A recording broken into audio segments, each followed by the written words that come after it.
রুহুটারে কবজা কইরা আজরাইল নিব ধইরা রুহুটারে কবজা কইরা আজরাইল নিব ধইরা শূন্য কায়া রইব পয়ড়া শূন্য কায়া রইব পয়ড়া কে শুনবে। কয়েকটা লাইভ আমি টেলিভিশনে করার সৌভাগ্য আমার হয়েছে। ওনার যখন গ্লোবাল টেলিভিশনের প্রথম লাইভ ছিল সেই লাইভটা ওনার আমার সাথে ছিল। আমি আসলে ওনাকে চিনতাম না যে উনি পাগল হাসান। তারপরে ওনার সাথে অনেকটা সময় 2 ঘন্টা 2.5 ঘন্টা গান গাওয়ার পরে আমি ওনার সম্পর্কে জানতে পারলাম। আর আসলে সত্যি উনি খুব অল্প বয়সে চলে গেছেন, তো অনেক কিছু আমাদেরকে দিয়ে গেছেন সেই অল্প সময়ে। তো আমি তার সৃষ্টি থেকে একটা গাইবার চেষ্টা করছি।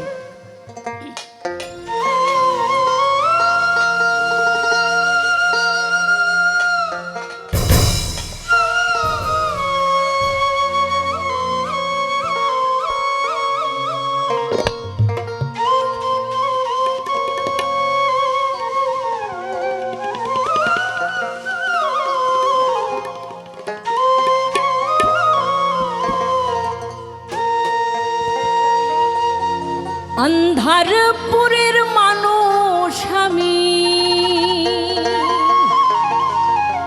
অন্ধারপুরের মানুষ আমি, আর অন্ধার ঘরের বাসিন্দা। ও আল্লাহ, ও আল্লাহ, আমি এক পাপিষ্ঠ বান্দা।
রুহুটারে কবজা কইরা